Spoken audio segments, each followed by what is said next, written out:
The Marsh Boys podcast is brought to you by Papa Earl's, Cajun seasoning at its best. Use it on chicken, beef, fish, vegetables, Bloody Marys, and everything in between. Check out their fish fry for that perfect golden crispiness and that great Cajun flavor. And Top Down Decoys, the most affordable silhouette decoy on the market. Their horizontal and vertical styles are both a perfect fit for adding numbers to your snow, speck, and Canada spread. You can check out all of our great sponsors through the link in any of our social media bios. Thank you, and we hope you enjoyed today's episode. Hey, take it!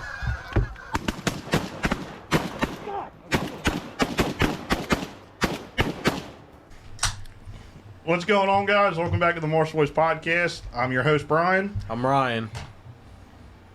You're getting really bad at this. I really want to just throw you through a loop. And for the 80th time, we are joined by the Coyote Killer himself, Coleby Etherton. How you doing, Colby? Good. How you guys doing? We're doing all right. And I don't mean 80th time being a slam on that. No. No, yours are the most fun. 4 or 5. 4 or 4 or 5, yeah. A And few. everyone just as intriguing as the last, I would say. But, so, just to jump right into it, haven't said that in a while. It hurts my soul. How was your season this year? Trapping season's been out for a little while. Good. Had my best season so far. Killed a lot of critters. How many coons you end up with? 148. I was real proud about my 21 there for a while, too. I'll be lucky to see that my entire lifetime. It was quite a pile. Yeah. You killed as many, or 148 times that Ryan did. Yes, you did. Yeah.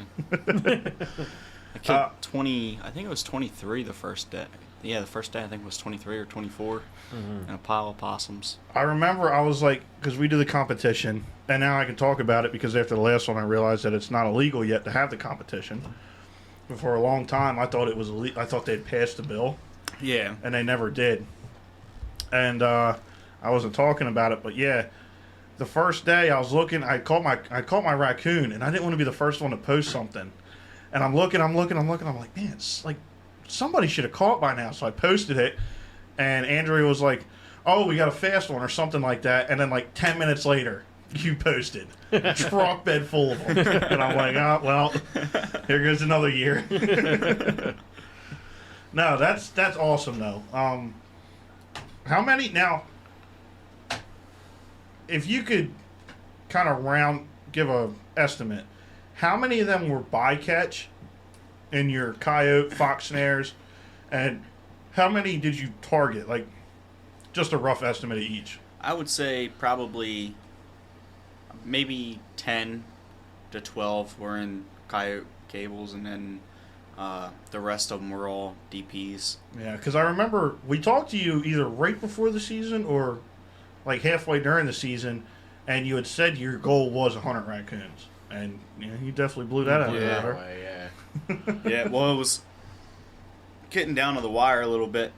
One of the other teams was right on my butt, so I had to kick her into gear a little bit and catch some more.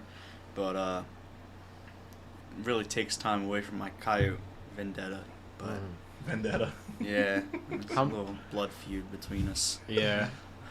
How many DPs did you have set all at one time? Just out of curiosity. First day I had 50. 50.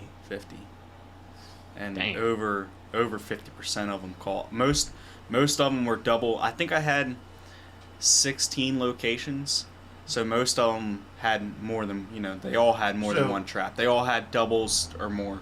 Not that you don't have to tell, as we normally do when you're on, you don't have to tell us everything. Mm-hmm. If you don't want to answer a question, you don't have to. But is that basically just going out, finding your bait spots, throwing a scoop of corn, setting a couple DPs, or? So what I was doing, the most effective method I have is, obviously if you put corn out for deer in a deer location, you get deer and then you eventually have raccoons. Maybe not right away, but eventually raccoons find it and will start hitting it.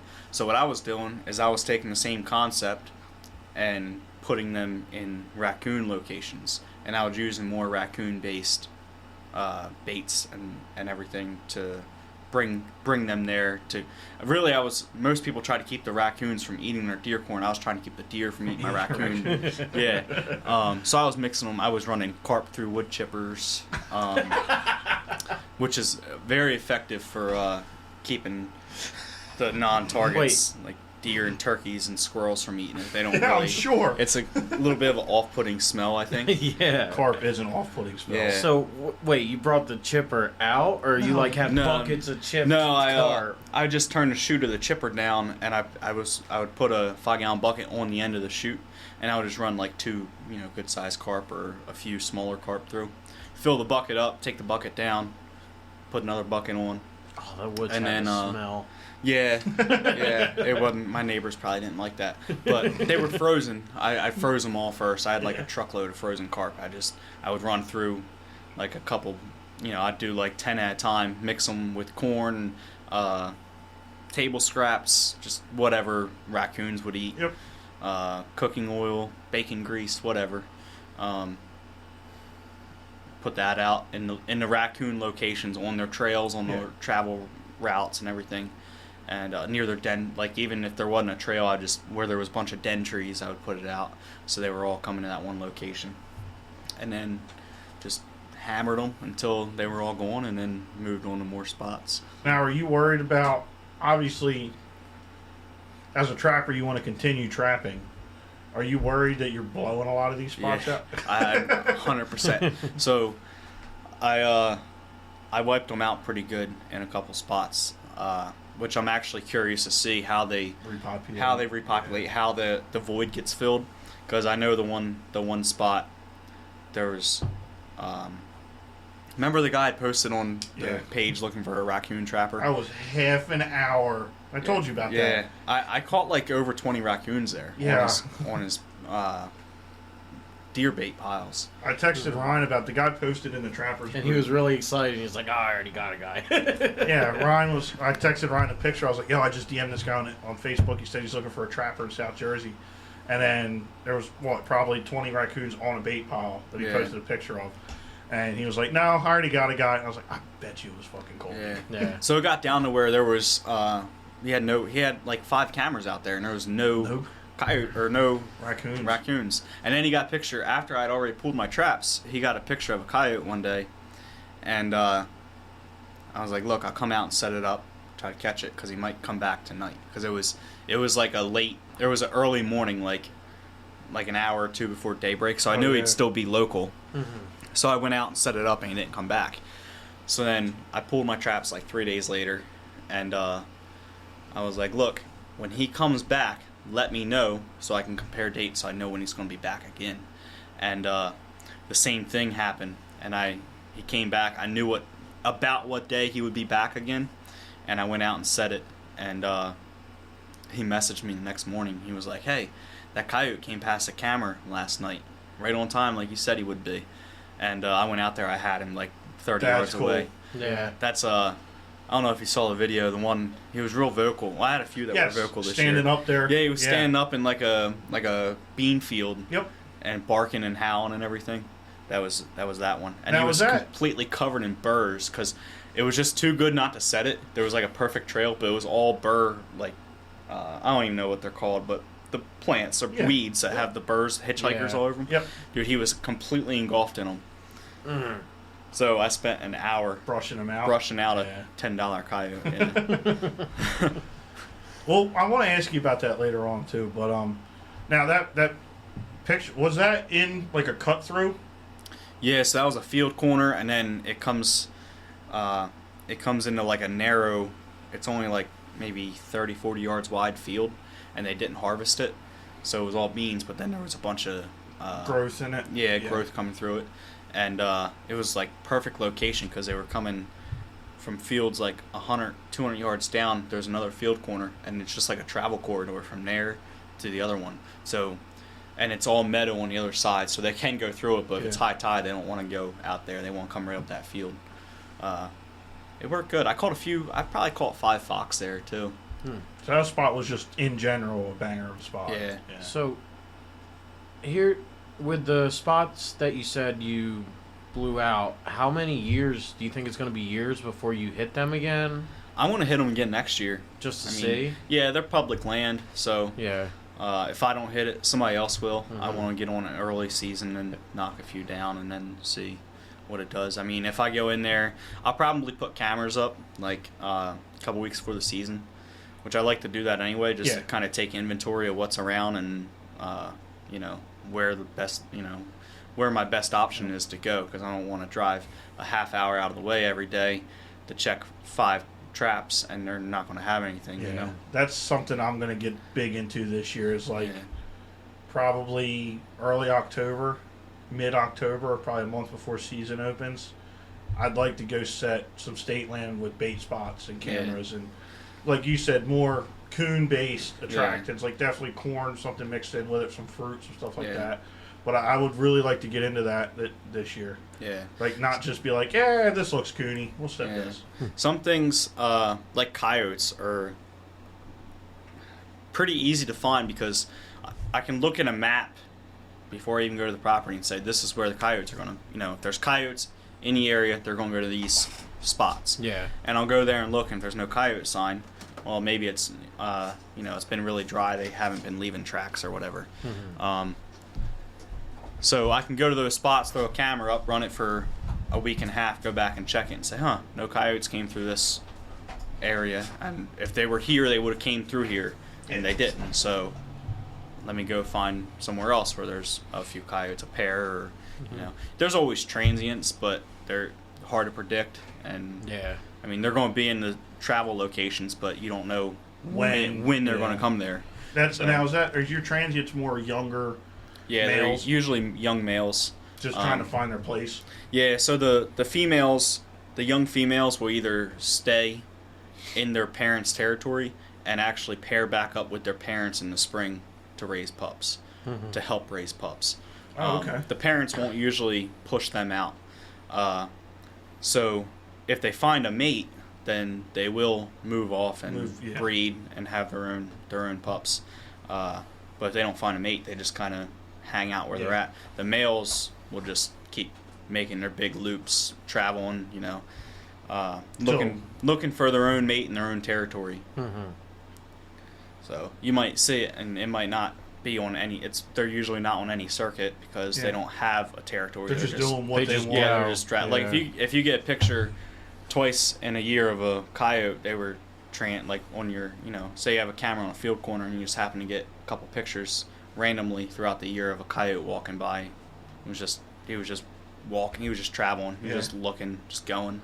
Mm-hmm. He wasn't in his territory, Now, the spots you have set for coyotes, do you know the coyotes in the relative area? Like, if you catch one, could you tell, like, okay, this is a transient male?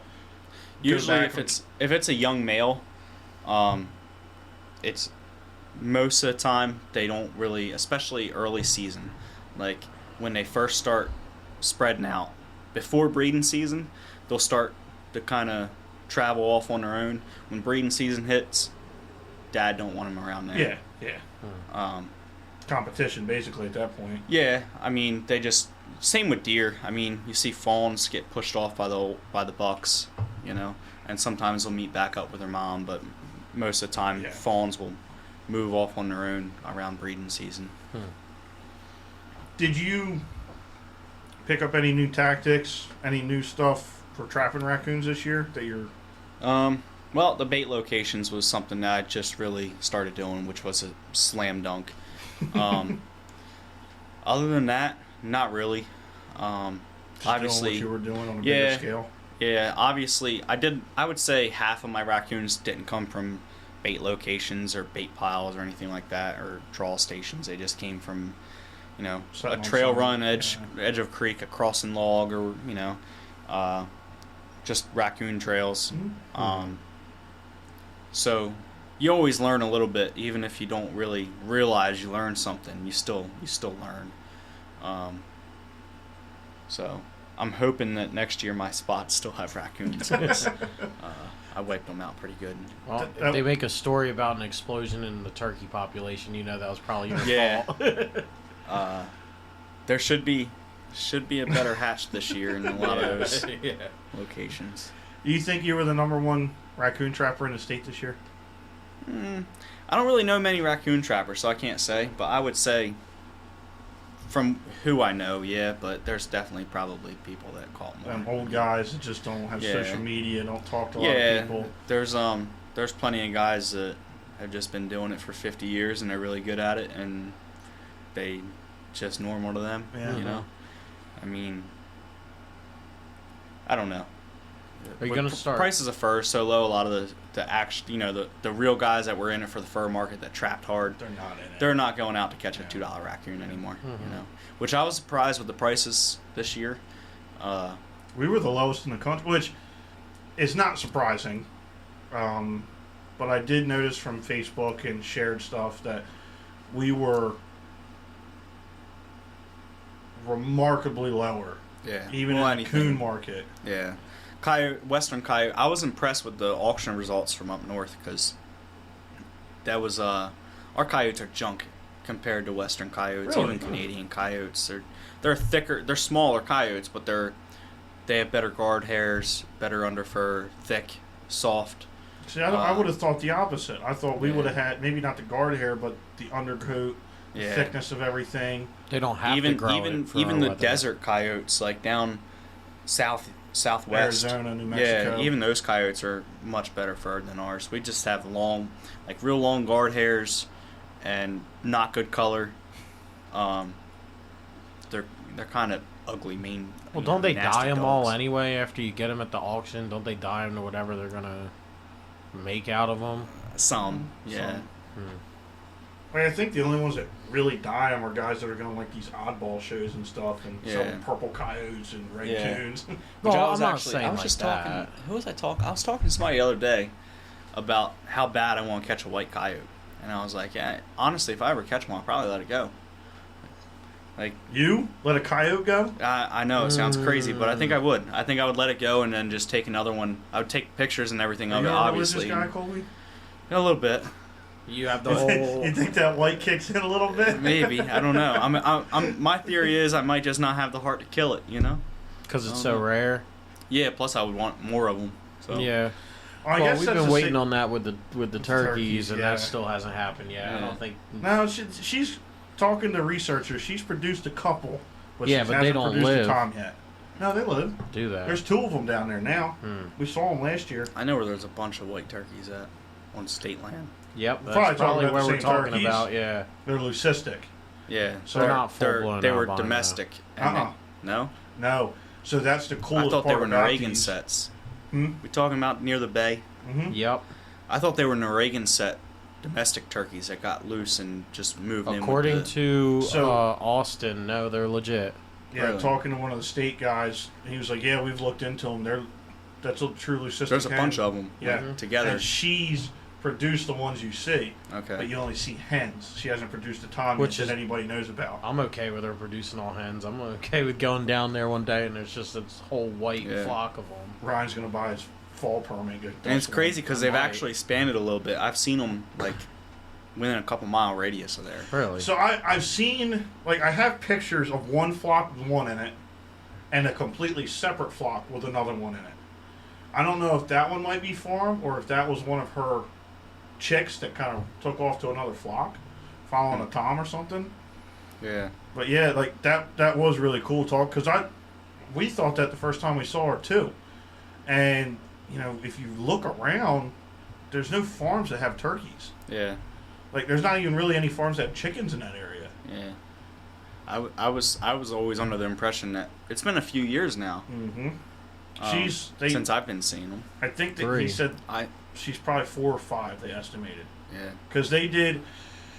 I don't think they banded or tagged any in that flock, but they've done research on that flock Yeah. because it's a big flock. There's probably 20, 30 turkeys in that flock. Yeah.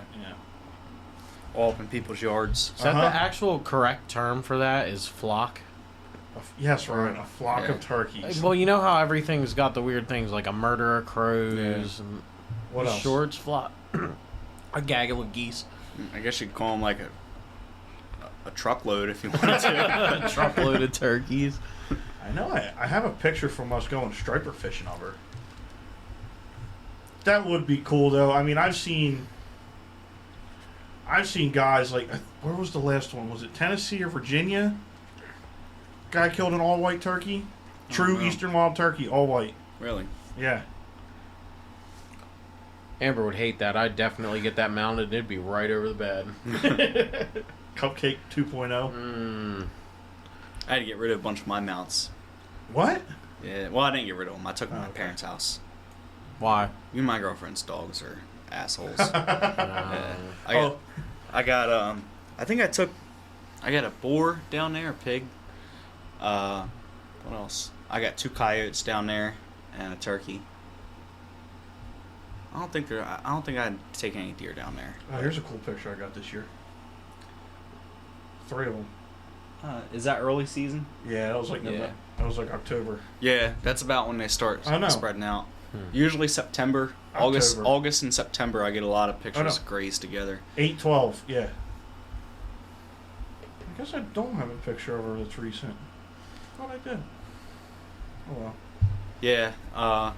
Usually August is when I get the most pictures of a bunch of grays together, and by late September, they're spread out a little bit. I stopped last time I was at Kyle's when I picked these coons up. I saw it like the first time I've ever seen a gray fox in person. He had 3 of them laying there. I truly never realized how small they were. Yeah. Tiny little things. What? I caught 2 this year. They're what? The restraint's different for gray fox. Like Smaller. Yeah, smaller. It's like what, 5 inches? Yeah, 5-6 inches. There's I caught 2. I've never caught one before. I've shot 2 deer hunting. I never caught one before. I never tried that hard. Oh, I thought you did catch one this year. This year I caught 2. Okay. Yeah, so I was trapping right in my backyard, and I caught a few coyotes out there, and I think a couple reds. But I went out there one day, and I was like, man, this place is pretty dead. I'm not catching anything. And I walked out there, and I had a female gray fox, and I walked another 30 yards, and I had a real mangy red fox and the male, her mate. So you had 3 I caught in your 3. backyard. Yeah, one right set. in my backyard, yeah. I ended up catching, I think it was 2. Yeah, I caught 2 coyotes out there this year, and a handful of reds and 2 grays. But yeah, I walked out there. I only had like 5 or 6 gables out there, and I caught 2 grays and a red.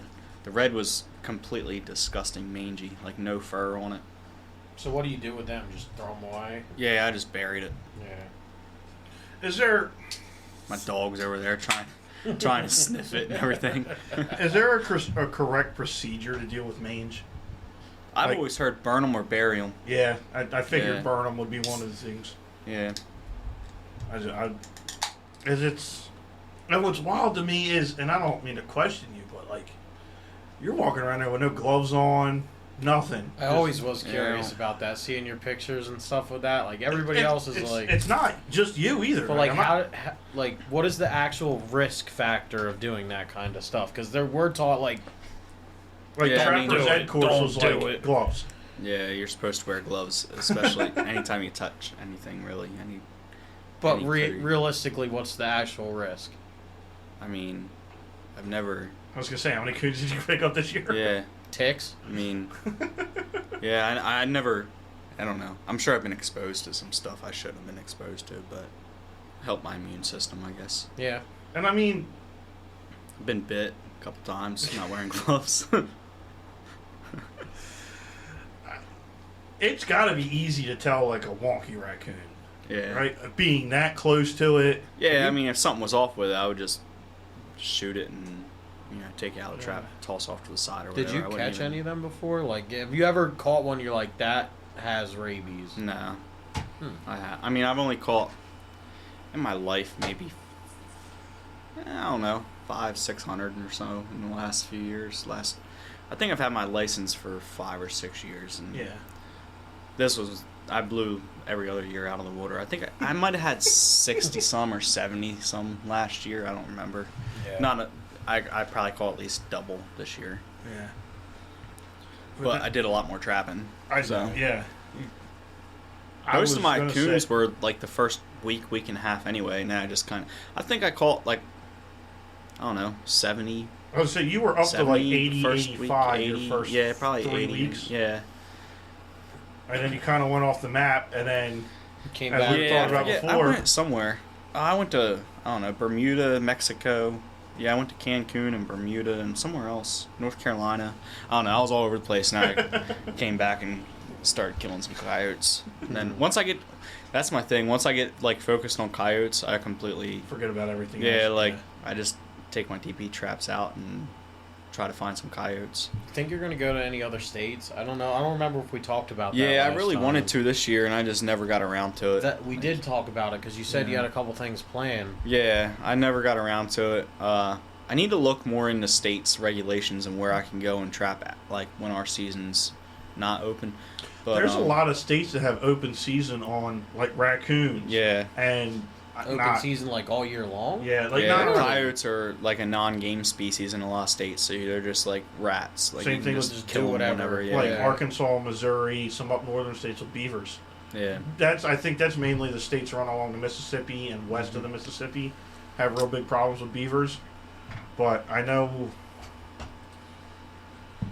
it's either Utah or Idaho has an open season on beavers. Yeah. Unless there's a quota involved, but yeah, there's like, and badgers too. But I want to catch a badger. That'd be cool to catch. I want a a badger and a bobcat. Yeah. bobcat would be cool. I would like to catch a mountain lion. That would be like my lifelong dream, a mountain lion and a wolf. Did I show you that last time? Sorry, Ryan. That- Are you gonna Guy- go? Go ahead. Guy we just had on the podcast a few weeks ago, Zach Hansen. He catch wolves out in Idaho. Really? Hold on, let me just triple check that I got the state right. Sorry, Idaho. Zach. What'd you say, Idaho? Idaho. I showed you that Danielle girl on Instagram, right? That they had the dogs chase down the mountain lion, and the one girl was holding it. I don't have service. I can't Yeah. show you now. Idaho. Yeah, Idaho. Idaho. The girl was holding it by like the arms, and it was as big as she was, big pumpkin head, everything like that. It's got it. Like I saw pictures of like, this is obviously a lot of states you're catching mountain lions. There's kill traps, snares, stuff like that. And a lot of times you're walking up on a dead mountain lion, and it's still like this mountain of a literal monster They're sitting there. way bigger Yeah. than I thought they were. Yeah. How big did you think a mountain lion was? 20 pounds? That's No, one thing I would but- not want to get in a fight with. Oh, Like, hell no. I would rather fight a bear. Yeah. Yeah. A bear would. There's a chance a bear would get bored if you lay dead. Like Yeah, you if heard you a kick mountain it- lion, nah, you're gone. Kicking See the nuts ya. or stabbing an Yeah. eye or something, you might have a chance. Yeah. Like I've listened to the meat eaters' tales, the stories and stuff about being attacked and all that, and like a bear attack is, they pretty much say a bear attack's like 2 minutes and it's over. If it doesn't Yeah. kill you, it's over. Yeah. A mountain lion, like it will bear stalk you too. Bears Yeah. are fucking Mountain wild. lions will really stalk you though. Like they'll be Yeah. up in a tree and like you have no idea, but they're looking at you. Yeah. Yeah, like That's mountain- one thing I don't want to tussle with. No. So Even like little bobcat. Did you see that the one turkey hunter?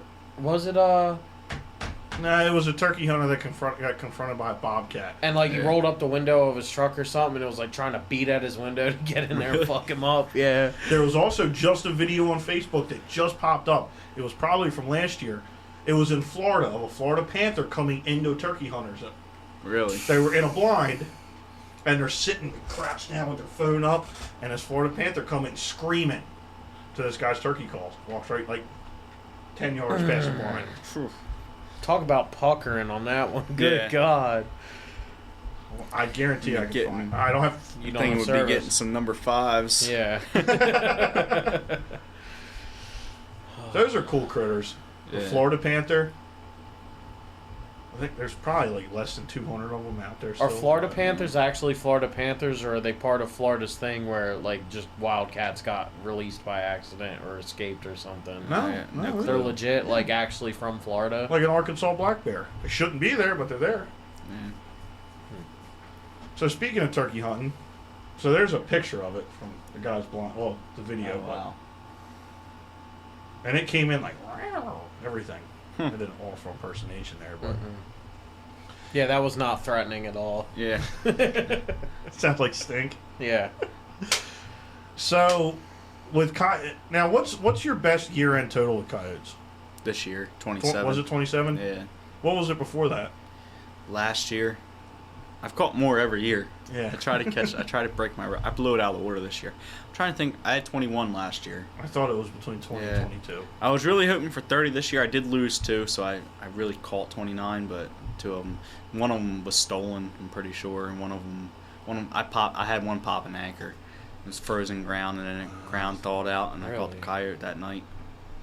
So is that just a case of you set your trap in frozen ground, like yanking on it? Yeah, this is fine. Yeah, it was solid, and then ground thaws. ground thawed out, and that night I caught the coyote. How deep you set them? Those earth anchors for 20, coyotes. 20 inches. So I'm 20 assuming you have the yeah. 18 inch and then you go 2 inch past the loop. No, I build mine. They're actually 21 Oh. inches. I build them. Okay. Yeah, I cut 26 inches of cable. Comes out to like 21 inches. After you crimp and make your loops. Yeah. I didn't know you could just buy the Wolfang ends. Yeah. That's handy information. They're still like 80 cents a piece. It's still Really? expensive, yeah. They are.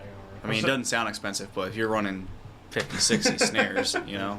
And you're losing, what, 27 plus all your foxes? Yeah. Because you're never reusing them. I went through at least 10 dozen this year, probably more than 10 dozen. I had a bunch get mowed. Really? Yeah, it's happened to me a few times. I I had, bet that guy on the mower's pissed. yeah, well, state's mower, not I was mine. going to say. So did you make money this year doing what you did? Did No. you make money off of trapping? No. Okay. I still didn't think it was all that I feasible. might tell my but girlfriend I did, but I did not. That's another thing I want to ask you about. Go ahead, Ryan. Keep going. I was gonna say if anybody was gonna make money off of it, it'd probably be you. Yeah, the amount of just the amount of money I spend in fuel, not including supplies. If you took No. fuel out, would you have made money? Yeah, Yeah. but it wouldn't have been much per hour. Yeah. You know, I Yeah, did but good on still- the color phases. Okay. Now, you sell them to taxidermists, right? Yeah, Yeah. I did pretty good. That on them. market's probably. It's actually dying out a little bit now that a bunch of people got in on it. Like black coyotes are like a dime a dozen now, really. Like people are buying them for $150 now, $100, $150. Or a tanned hide? no, just dead on the floor. on the yeah, round. just on the round.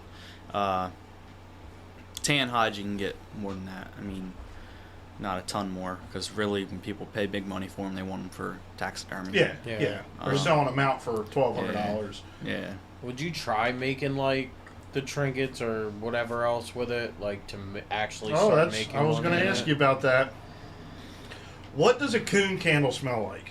Oh, you have a coon candle? Yeah, they actually didn't turn out terrible. Hear me out. Okay. My- I'm hearing you Off out. the fat? Made Yeah. from the fat. Yeah, turn it into tallow, render it down.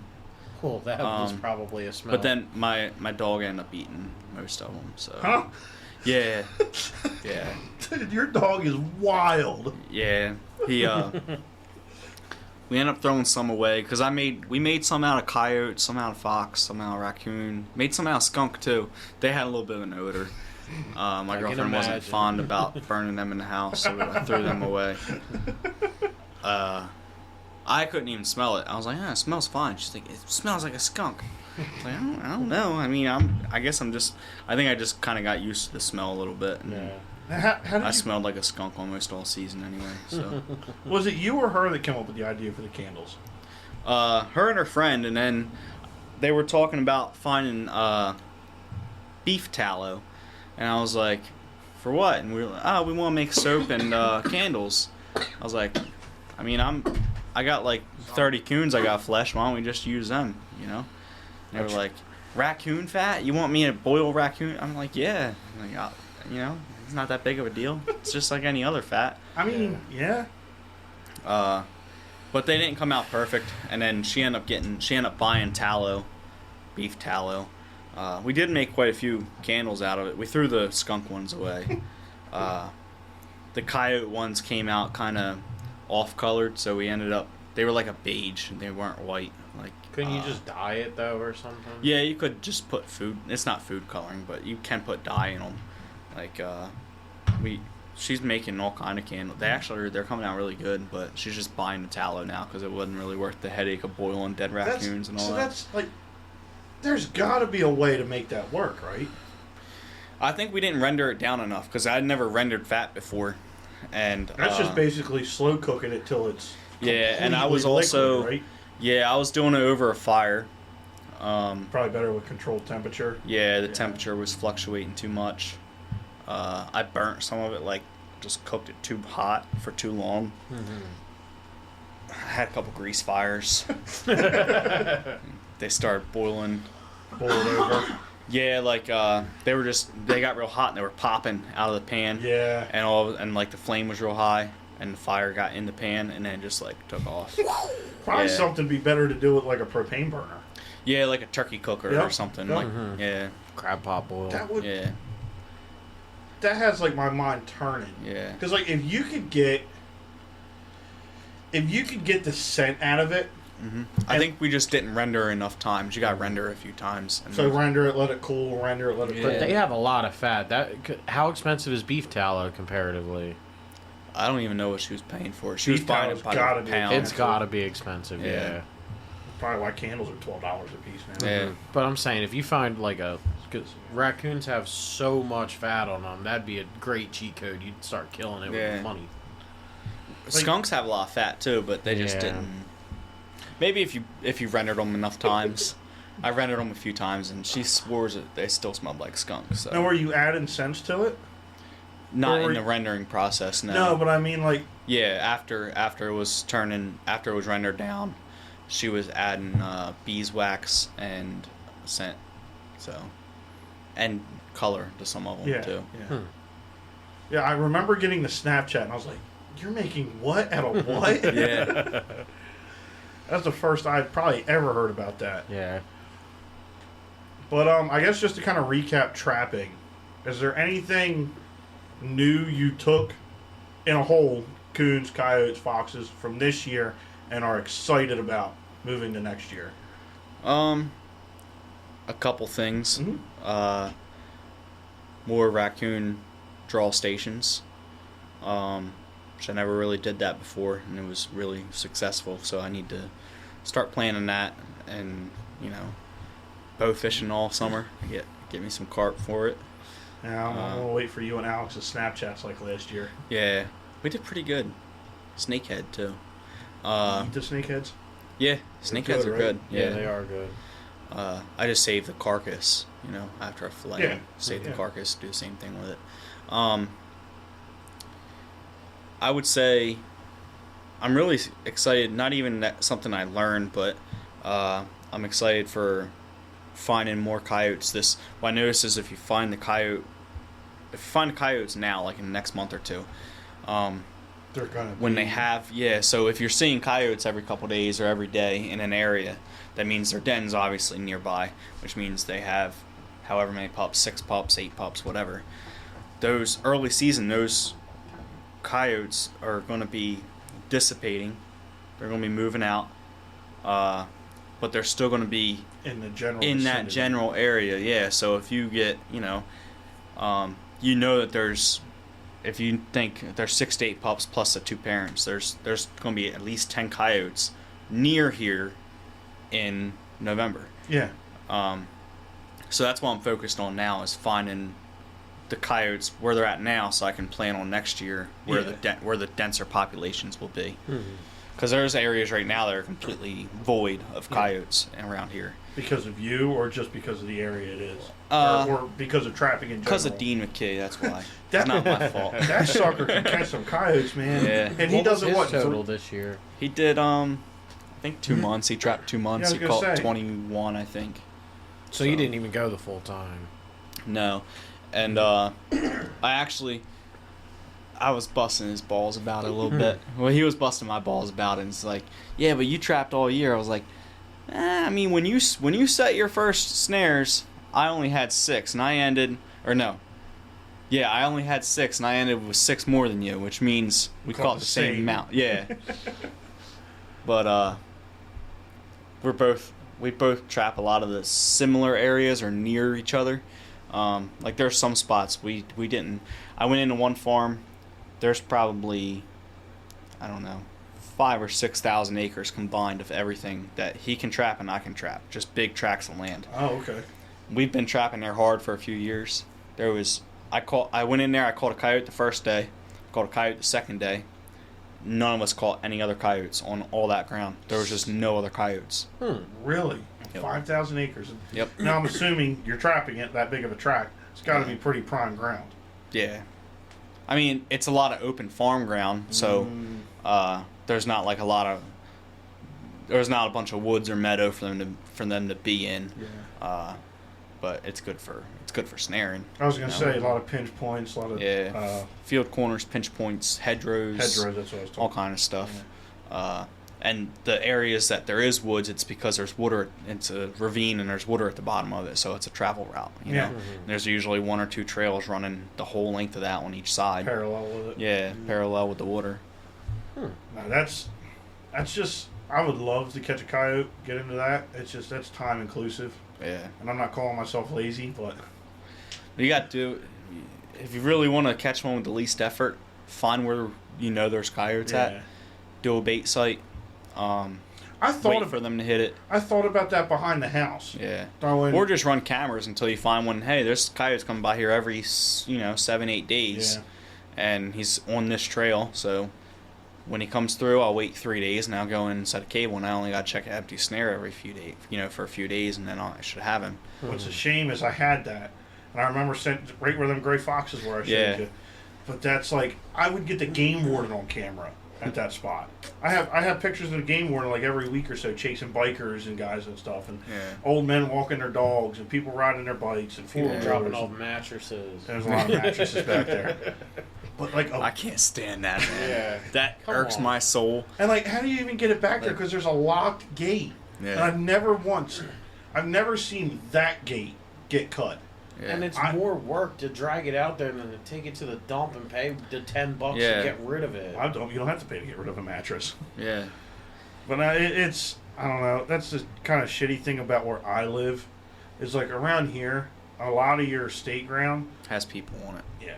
Like I remember turkey hunting 2 years ago, right down the road, and 2 people on horseback came coming through. And I'm like, I stopped. I was right on the field edge, right in the corner. I knew there were turkeys there, and I came out. I set my gun down, unloaded it, and I said, "Hey, just letting you know, I'm going to be hunting here like for the next 3-4 days." Whatever. I was like, "Well, what do you mean, whatever?" Yeah. And then I got shitty with them. Like, you got the horseback permit? And they were like, "No," and just took off. And me and Ryan have talked about this, especially with trapping. Like, I could have sat there and turkey hunted the next couple days. Yeah. But what happens if they're all the way up here, and it didn't happen, and it probably would never happen. They're coming down a lane. I shoot a turkey 100 yards from them. Their horse spooks and bucks them off. Yeah. Who's the asshole? Yeah. I am. It's same instance as, okay, I know there's a fox running down this trail, but the trail's a walking trail, even though they're not supposed to be walking, they're walking.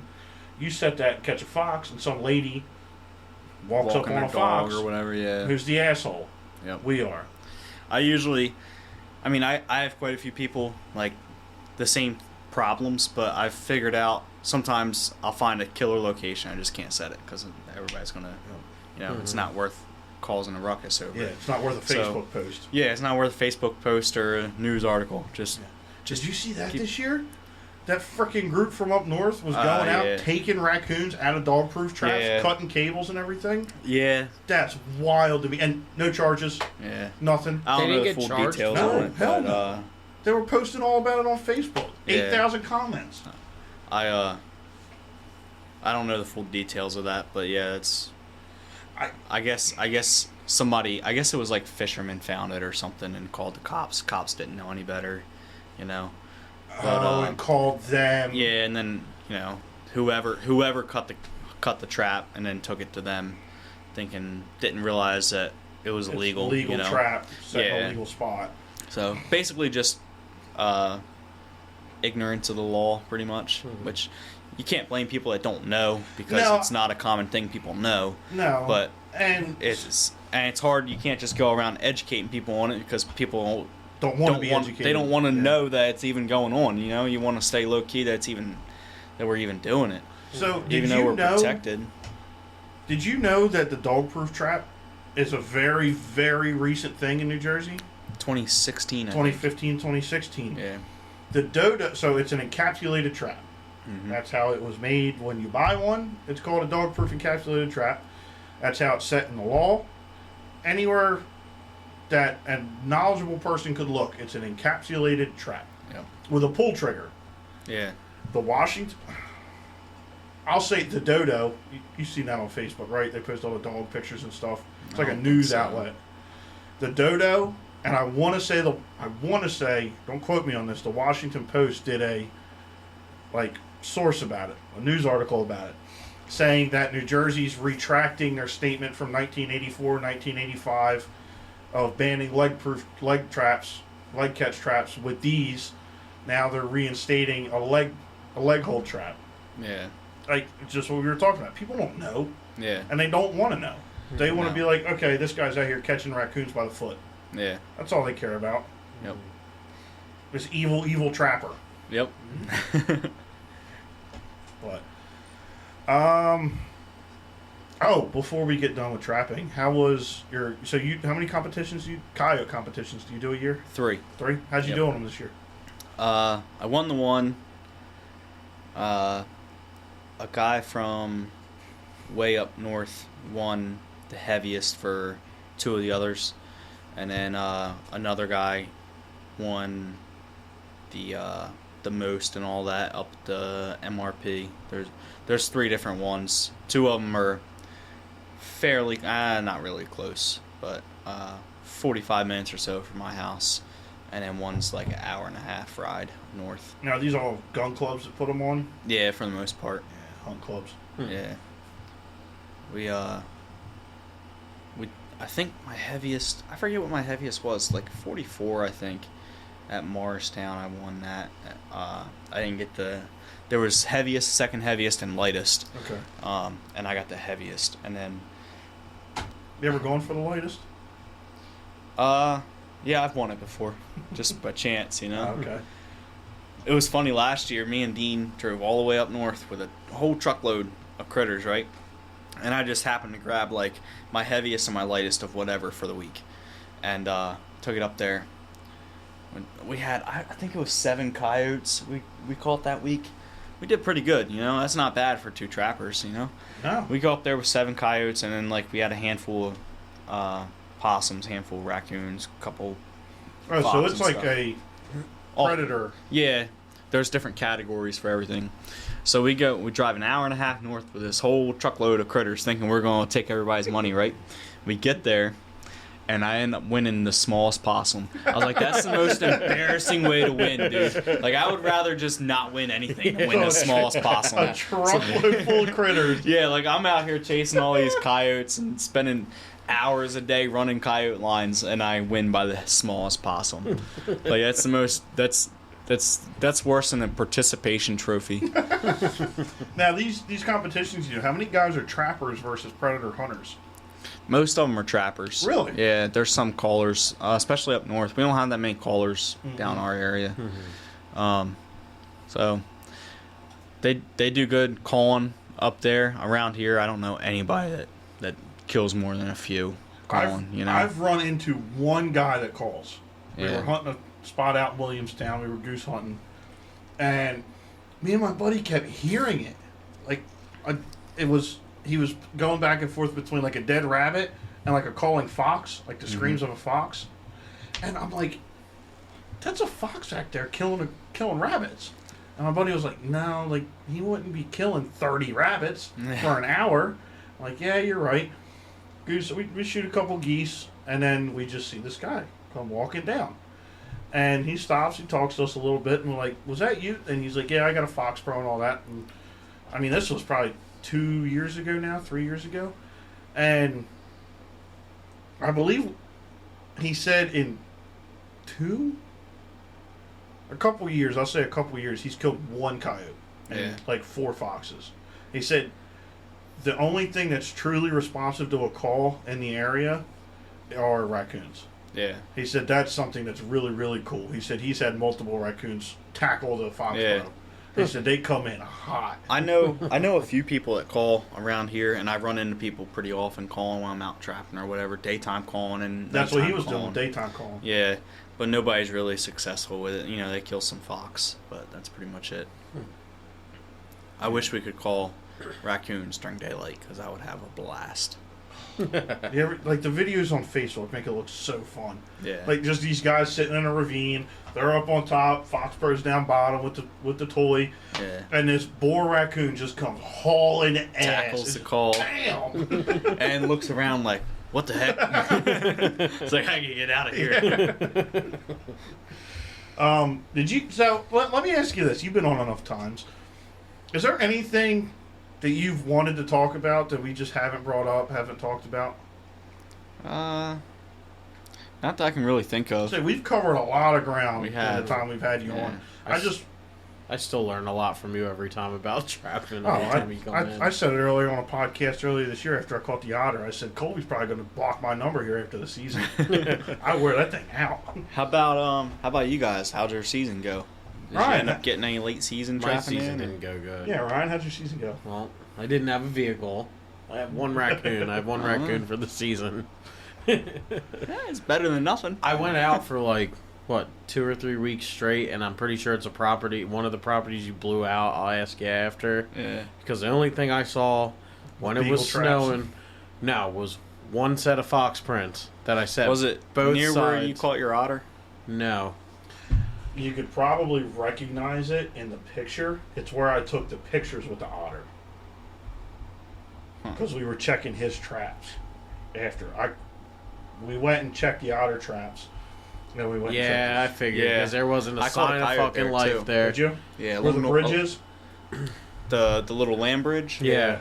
Not there, but down just 50 yards from there. I caught a few. I think I caught 3 fox, a coyote, and a couple raccoons there. Yeah, there wasn't nothing there. There was one set of fox prints in the snow, and I like hyper focused on that. I went back every day for like 2 weeks, nothing. And then after that, And that's actually right next to where I was saying was completely void of coyotes. Really? yeah, I didn't really. I don't think So I saw it. So in hold on, that coyote private trap. farm that encapsulates that, you guys have permission to trap that farm I do, and then Dean has all the other property around it. around it? Oh, Damn, shit. look at you go. Yeah. I didn't think they let anybody But on there's the property. there was no coyotes. I killed the first 2 days, and then You think they shoot them? I could see. actually I did have one. It was about a mile from there. I called another one. That's where the ground unthawed, and overnight I lost a coyote. I could see Yeah, that. you with could the probably tell where that geography. picture's taken. Yeah. Yeah. Why I didn't post that one. Yeah. I had a feeling you were there, like, because I did get a raccoon there last year or two. One.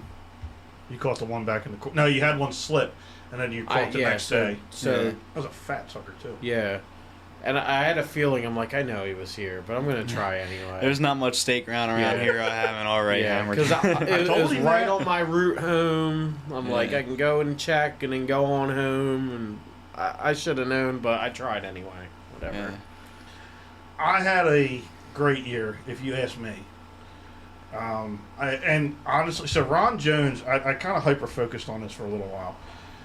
At kind of a couple weeks after the season started, Ron had posted, like, you think you're a great trapper, are you?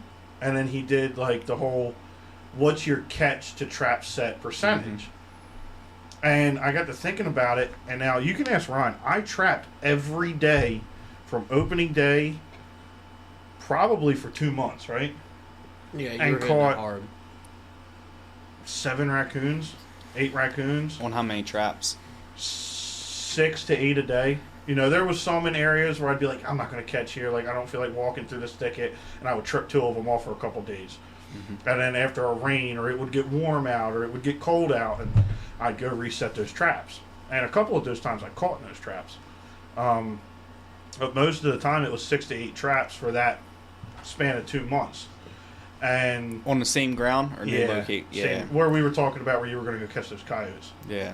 And I think I ended up with, including Ryan's, I think we ended up with 7 or 8 coons off of that property. Yeah. Fat suckers. That's probably too. really all that was there. And it's the trappable, the actual legally trappable ground there is only like a quarter acre. Yeah. You know, I ended up getting permission on the backside, and I was very lazy. I didn't feel like walking the 300 yards across this field at 7 o'clock at night. Yeah. And, like, you could hear the coyotes Yeah. going. I sat there for coyotes, but nothing. There was none when No. I sat there for a week and a half, and I was like, I'm not driving. I told him, I was like, they haven't been here. He was like, yeah, we haven't been hearing them. I was like, I don't know where they're at, but they're not here, and I can't keep driving all the way over here every day to check traps that are going to be empty, you know. So I pulled out of there. I don't think I caught anything there. I only had like 6 cables there, but they were in good spots. There's a lot of good coyotes, but just looking at it. I saw one of your. Did you have an earth anchor on that lane, the far back left corner? On the back side of the property? Yeah. Like where the little ravine, the dry ravine runs through? Yeah. Yeah. Yeah, I saw your earth anchor there. It's still there. Yeah, Well, it was when I was there. I didn't feel like pulling it out. Yeah, you can clip back onto it next year. It'll be good for a few years. I would have swore I would have caught on that trail too. Yeah. Like, because there was... That's a good coyote location. I couldn't set that because it was too mowed, and I could have. I don't know if you saw any of my videos on staging or staggering brush and snaring the tire track. I could have done that, but they ride horses there. I did not need a horse's foot in it. Oh, that would be bad. Yeah, it would have been very bad. Even though I had permission and they knew I was there and everything, it wasn't worth. Even if I told them and they still ended up, somebody rode a horse back there and got a horse's foot in it. Now, are you talking about? Was it an earth anchor in the ground? Mm-hmm. Okay, yeah. So I couldn't use that lane, which coyotes are. I know they were using that lane. I imagine if somebody put a camera on that, they would get coyote pictures. Yeah. Mm-hmm. So I was focused on more of where are they going to go when they come out of here. They're not going to go up to the house, so they're going probably left. Yep. Left front corner of that field. That's where I was going to put that collar on too. But I had the same thought. Like I've walked back there, checking traps with people riding horses in that field. Mm-hmm. I'm like, they're not going to be too happy if there's a coyote sitting on the field edge. Yeah. So, as much as like they know what you're doing. Yeah. That lady knew Sheila. She was great. I told her I was trapping. She was like, "Yeah, fine. Do what you got to do. Like, we'll stay out of your way." Yeah. But at the same time, like, you don't want to run into that problem. Yeah.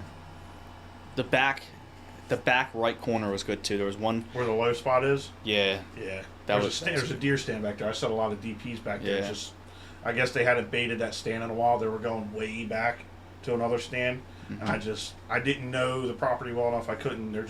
We didn't mesh times to walk back there together. Yeah.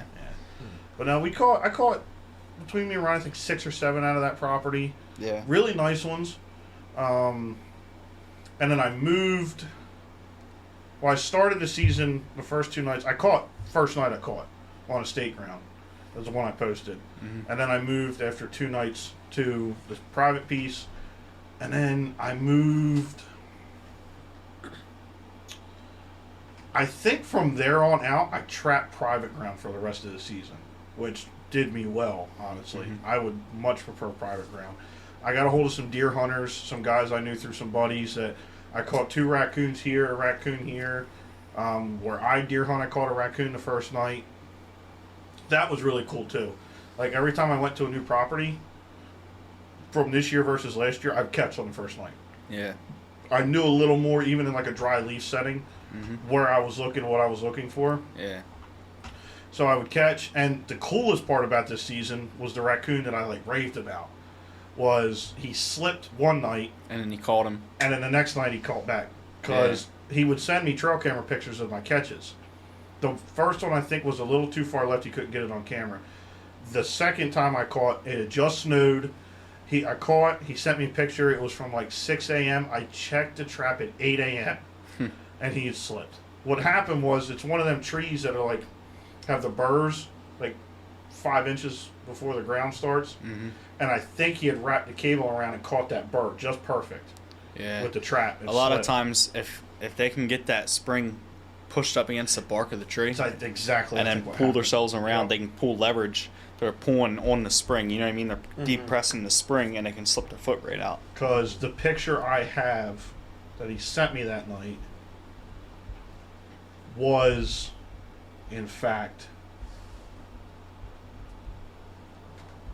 I guess it's not going to load. Nope, there it is. Yeah. He's got, like, you can kind of see that's the one that slipped. Yep. Yeah. So I'm pretty sure he compressed the spring. Or no. Sorry. This was the night that one slipped. Yeah. So all he had to do was twist it, and it Yep. was compressed. The second one is the one I came back and caught. Mm-hmm. So, if they can get anything they can use as leverage, even like tree roots, if they can get that to where, or like if there's a branch on a tree and they can get the trap over the branch and hang themselves from it, like by their foot, they'll use their weight and just slip right out. We've seen an attempt of that. We've had it attempted.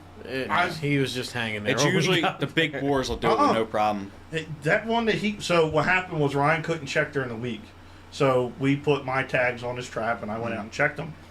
And I think the second night I was checking, I just come across and I'm like, there's no dog proof laying on the ground there. And Ryan had set it on this real skinny holly tree.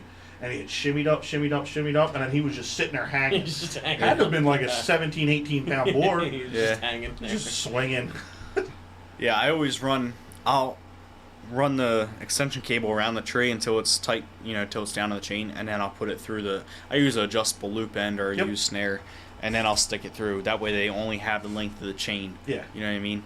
Because if they can get up and get around something, they'll you'll be standing underneath them looking for them. Oh, I almost passed by one this year. Yeah. I think I sent you the Snapchat.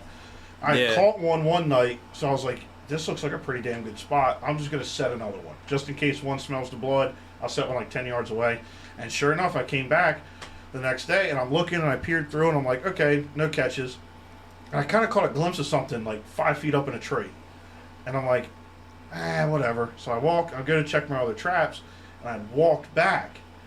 And I'm like, I need to go look in there. So I walk in the woods and I'm looking and I just, like, eye level, there's a raccoon sitting there.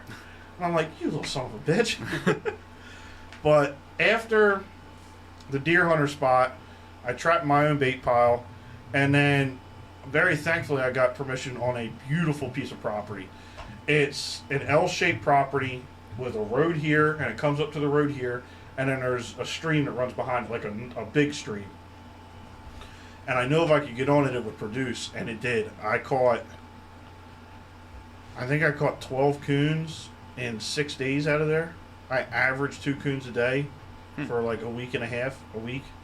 And like I called Ryan and I was like, yo, you're not going to believe it. He was like, what? I was like, I'm at 20 coons this year. He was like, really? I'm like, yeah, like I didn't even think about like counting. Yeah. Because I have a clicker, and then like I think after like 11, I was like, I forgot about the clicker. Wait, a clicker that counts? Yeah, like a cattle clicker. I need to get one of them. You've never seen one? Get a nicer one, because the plastic ones... Yeah, I need to get one of them, because I'm like looking... I always take pictures of everything every day, so now I just go off my pictures. I just look through my pictures, say, all right, on this date, I had this many, and I'll write it down. And then I have a paper I usually, every couple of days, be like, all right, this week I call... Update it. Yeah, just update it and put the date on there, how many, and what date. No, they're metal clickers. You can get them at Tractor Supply. They're cheaper on Amazon, but yeah, and then I ended up catching another possum out of there, and then obviously the best part of the year, probably the best part of the entire hunting season, was the otter. Yeah. And that was 75% thanks to you. So that he was on a real long extension cable, right? Did I tell you the full story about that? You moved a flip flop, right? Is that what it was? No, I did. I was gonna flip flop. I was gonna flip flop from one side of the road on the trap, on the first trap we set. Yep. Because I told you, I said, if I don't catch here tonight, like I got all the weekends to come, and that was a spot that I would have had to check really early in the morning. And I said, I got the weekend. If I don't catch today, I'm gonna flip flop for a night and then reset put it back so I could check afternoons. And I checked, there was nothing there, and I told Ryan, I said, let me go check my other two. I said, if I don't have a catch, I said, we'll come back and flip-flop this one.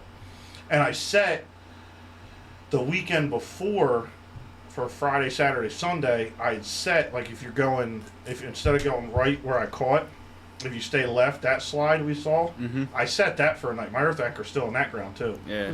So you can use that one next year. If I ever pull another otter permit. I hope. I'll talk about that, too. But no, I caught at the bridge. But so I checked. We went up. I checked the second one where you caught, where we used your wire, and then I checked the bridge. And I'm coming. I walked around it and I saw this, no loop. And Ryan said he knew by my face that I caught something. He went. I was like, "There's no fucking way." But I saw slack in the cable, and I'm like, "Shit." And then I realized we set a 72-inch extension cable. Yeah. So I'm looking down, and I see the tail, and that's when I got really excited. And then my heart kind of fluttered because I knew where he was. He went down and to the right instead of getting tangled to the left. He was down by the bridge. He was in the pylons. The bridge. I knew I had to get inside the trap circle with him. And it was the one thing that I told you I heard about from everybody, including yourself, was like, don't get in that circle with him. Yeah. Mm-hmm. So I actually went down on the rock ledge. He charged me. I thought he was going to go in the water with his gun. So if you go down there's a little laurel tree right on the water edge. Mm-hmm. What I never realized is that he had wrapped himself around that laurel before he went up in the pylon. Okay. So at first I tried just kind of standing up above him and pulling the cable out just to kind of get him to shoot down towards the water, and I could shoot him in the water. He wouldn't do that. He was stubborn. It took me like 5 minutes just to see his head. So I'm pulling, and finally he kind of comes down a little bit more, and I can see his head. And that's when I realized how big these were. Yeah. Like a male otter's big. This is so I've seen mounted otters before. My cousin has one. My uncle hit one with his truck in the 70s or 80s, and he had it mounted.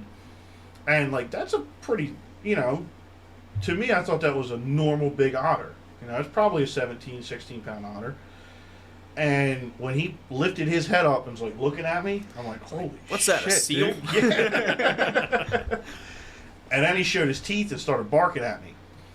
And then, now I'll admit to this, I shot him twice. Yeah. Because I shot him like I would shoot a raccoon. A little bit above the eyes, on a downward angle. I forgot how skinny their head was, like how thin their head was. Yeah. I didn't realize just right above the nose.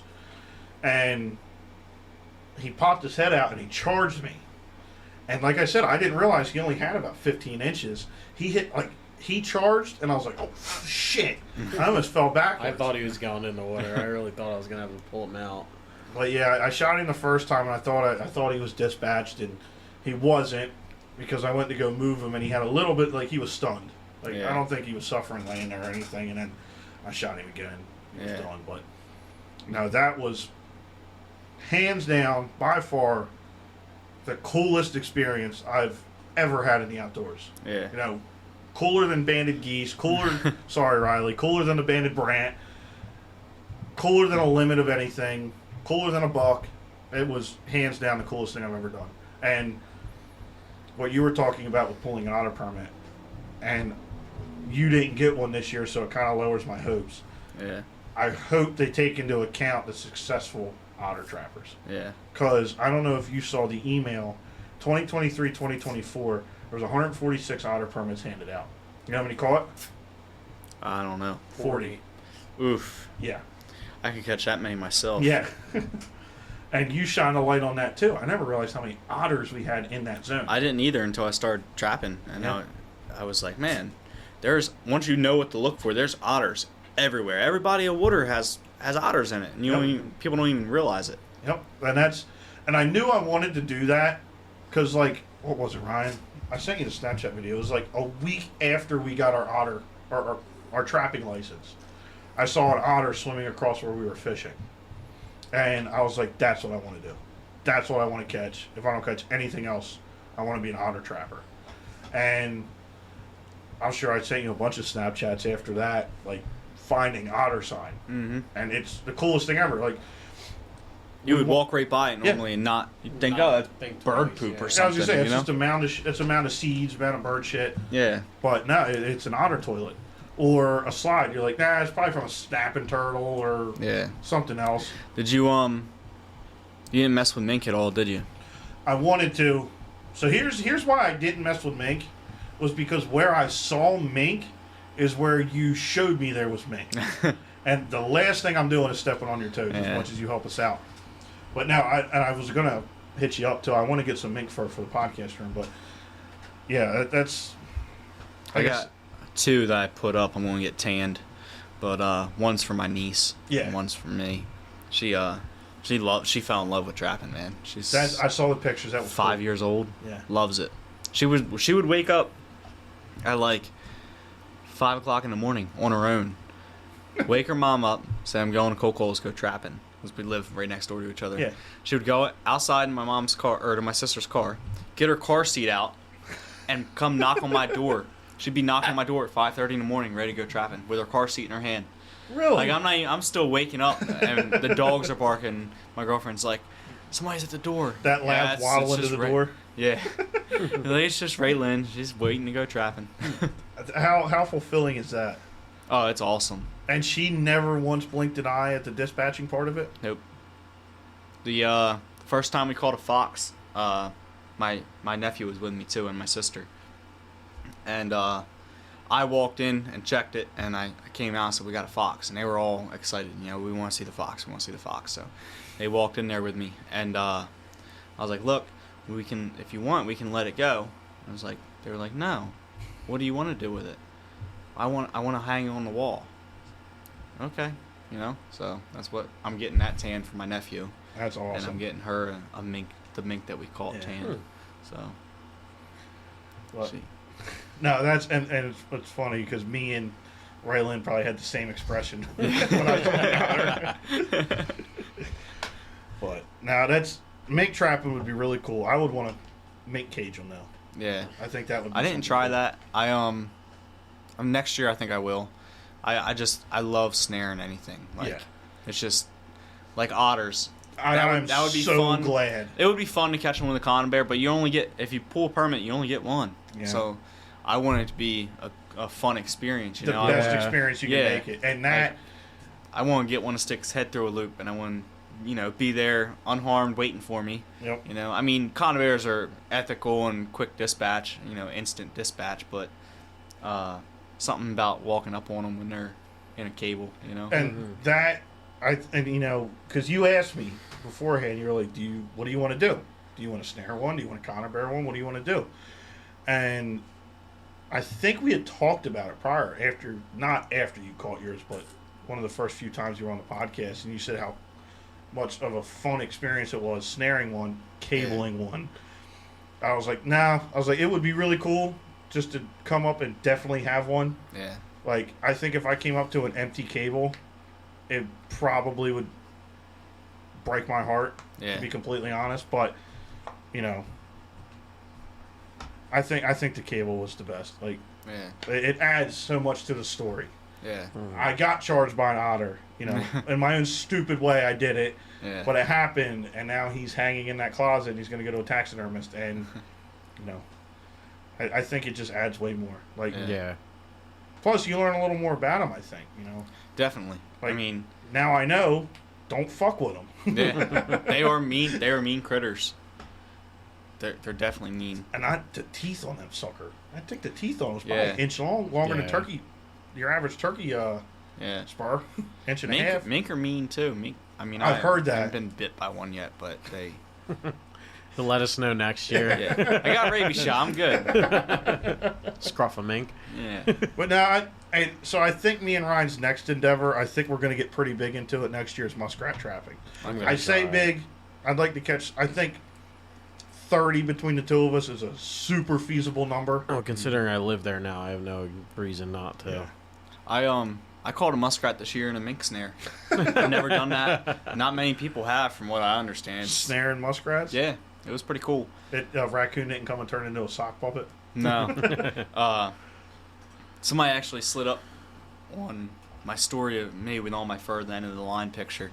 Said, how the heck? That's awesome, man, but how in the world did you catch one muskrat? So you got 300 catches and one muskrat? I'm like, yeah, well, it was in a mink snare. Is that the first muskrat you ever caught? No, I've caught them before in condom bears, but I'm just not a big water trapper. Yeah. Which is, so, what's really weird about that?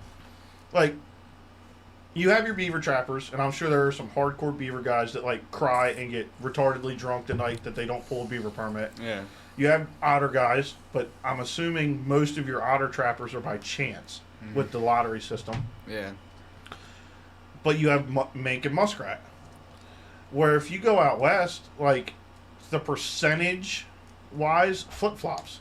Yeah. 90% of your guys are water trappers, 10% of your guys are land trappers. Mm-hmm. Yep. Around here, I don't know the percentage, but what I would assume is if you look at an overall value, 75% of your guys are land trappers, 25 are water trappers. A lot of the water trappers, as far as the beaver and otter trappers, they're they live in Jersey. They apply for permits, but they'll go to New York. They'll go to PA or whatever, and then if they happen to get a permit here, or if they get a nuisance permit, somebody needs nuisance work done. Yep.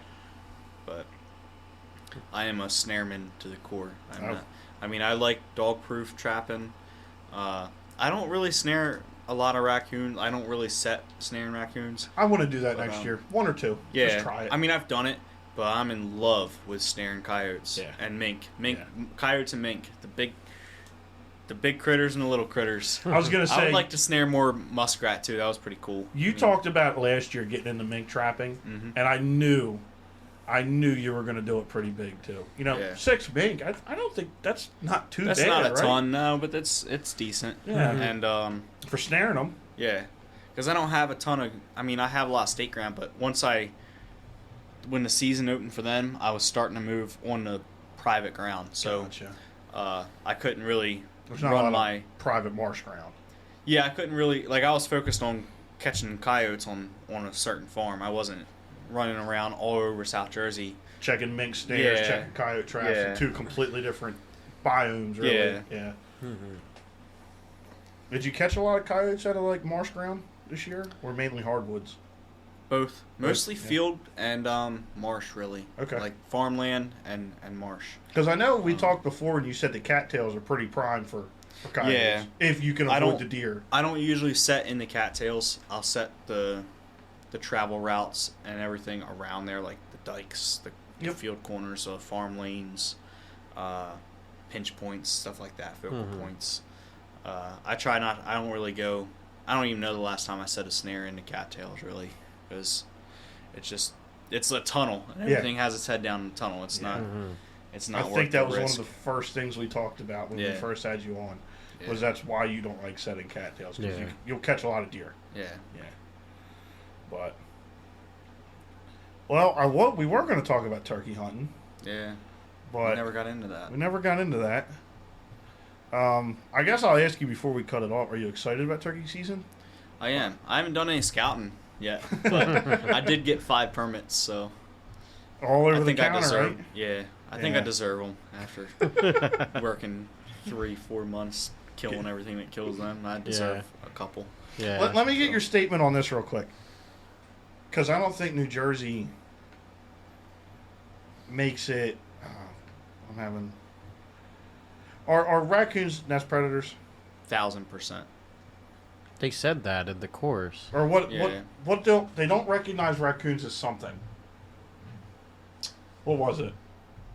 I can't remember. I don't know what you're talking about. They said they mess up the turkey population. I remember that, and I'll hold that till the day I die. Oh yeah, you did the experiment with golf balls, right?